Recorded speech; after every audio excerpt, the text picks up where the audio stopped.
चंदनबाला नाम तो आपने सुना ही होगा, परंतु क्या आप जानते हैं कि यह कन्या कौन थी?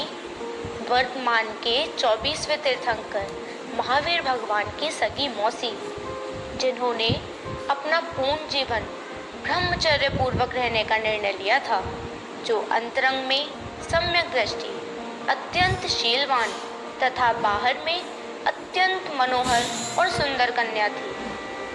तो आइए ऐसी शीलवती कन्या सती चंदनबाला की कथा सुनते हैं, जो कि अत्यंत प्रेरणादायक है। एक दिन कन्या चंदनबाला अपनी सखियों के साथ बगीचे में क्रीड़ा कर रही थी कि इतने में एक विद्याधर की नजर उन पर पड़ती है।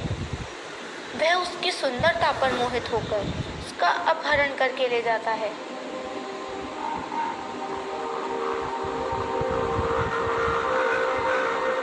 परंतु बीच रास्ते में ही अपनी स्त्री को सामने से आता देख वह उस कन्या को वहीं कौशाम्बी के वन में छोड़ देता है। उस भयंकर वन में अपने आप को अकेला पाकर उसका हृदय कांपने लगता है, परंतु प्रभु का स्मरण कर अपने कर्मों का उदय आया जानकर स्थिरता पूर्वक वहीं आत्म ध्यान में मगन हो जाती हैं। इतनी सुंदर कन्या को वन में देखकर भीलों के सरदार को उस पर लालच आ जाता है और वह किसी भी प्रकार से उस कन्या से विवाह करने के लिए हठ करने लगता है, परंतु उस शीलवान कन्या के आगे सारे उपाय विफल हो जाते हैं और अंत में वह चंदनबाला को वेश्या को सौंप देता है। उसकी सुंदरता को देखकर वेश्या की भी नियत खराब हो जाती है और वह सोचती है, ऐसी सुंदर कन्या को तो कौशाम्बी के लोगों ने कभी नहीं देखा, इससे तो बहुत अच्छी आमदनी होगी। ऐसा सोचकर वह उसे वेश्या बाजार में बेचने ले जाती है। नमो अरिहंताणम, नमो सिद्धाड़म, नमो आयरियाड़म, नमो उवज्जायाड़म, नमो लोय सव्य साहुड़म। अरे यह कन्या तो नमोकार मंत्र का उच्चारण कर रही है। जरूर यह कोई संस्कारी कन्या लगती है। धन्य है इसको, मेरे भी कोई संतान नहीं है, इसीलिए इसे घर ले जाकर इसको अपनी पुत्री के समान पालूंगा। नमोकार मंत्र का उच्चारण करते देख नगर के सेठ वृषभदेव, जो कि एक सज्जन व्यक्ति थे, वह उस पर संकट आया जानकर उसे अपने घर ले जाने का निर्णय लेते हैं और उसे अपनी बेटी के समान पालने का निश्चय करते हैं। घर में प्रवेश करते समय सेठ चंदनबाला से कहते हैं, पुत्री, तू कोई खानदानी कन्या है। तुम्हारी निर्विकारी चेष्टा, तुम्हारे वस्त्र, तुम्हारे नेत्र तुम्हारे खानदान की प्रसिद्धि करते हैं। बेटी, यहाँ तू निर्भय होकर रहना। मैं जिनेंद्र परमात्मा का अनुयायी श्रावक हूँ। यहाँ तू मेरी पुत्री की तरह रहना। चंदनबाला को भी मानो कोई पूर्व जन्म के धर्म पिता मिल गए हों। उसका मन एक श्रावक के घर आ जाने से बहुत संतुष्ट होता है और उसके शील धर्म की रक्षा यहाँ सुगम हो जाती है। परंतु सेठानी को यह बात जची नहीं। उसे लगा सेठ जी इस कन्या को सेठानी बनाने के लिए लाए हैं और इसी तरह वह चंदनबाला से घृणा करने लगी और किसी भी तरह वह चंदनबाला को घर से निकालने का उपाय सोचने लगी। एक दिन सेठ जी जब बाहर से कुछ थक कर आए, तब सेठानी कहीं बाहर गई थी और कोई नौकर चाकर भी हाजिर नहीं था। तो हमेशा की तरह चंदनबाला पानी लेकर पिताजी के पैर धोने के लिए लाती है। पैर धोते समय चंदनबाला के बाल बिखरकर जमीन पर धूल में लिपट जाते हैं, तो सेठ जी वात्सल्य से पुत्री के बाल हाथों से उठाकर ऊपर रख देते हैं। उसी समय सेठानी सुभद्रा भी वहां आ पहुंचती है और यह देखकर उसके हृदय में आग लग जाती है। उसका भ्रम और मजबूत हो जाता है कि मेरी अनुपस्थिति में सेठ जी इससे प्यार करते हैं। उसके संदेह का भूत पराकाष्ठा पर पहुंच जाता है और अब वह निर्णय ले लेती है कि जब तक यह कांटा घर से नहीं निकलेगा तब तक मुझे चैन नहीं पड़ेगी।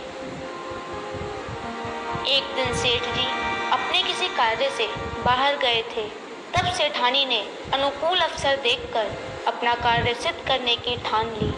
उसने चंदनबाला को एकांत में ले जाकर उसके बाल मुंडवा दिए, उस सुंदर राजकुमारी को विद्रूप कर दिया। इतने पर भी जब उसका क्रोध शांत नहीं हुआ तो उसने चंदनबाला के हाथों पैरों में भी बेड़ियां डालकर उसे भयानक कोठरी में बंद कर दिया और उसको अनेक नीच दुर्वचन सुनाए। उसका संपूर्ण खाना पीना भी बंद कर दिया। तब जाकर उसे कुछ चैन पड़ी। परंतु ऐसी विषम परिस्थिति में भी चंदनबाला घबराई नहीं। बाह्य संयोगों से चित्त हटाकर वह अपने निर्बंध स्वभाव का विचार करने लगी और भोजन पानी की भी सुध भूल गई। 1 दिन हुआ, 2 दिन हुए, 3 दिन हुए, पर सेठ जी नहीं आए।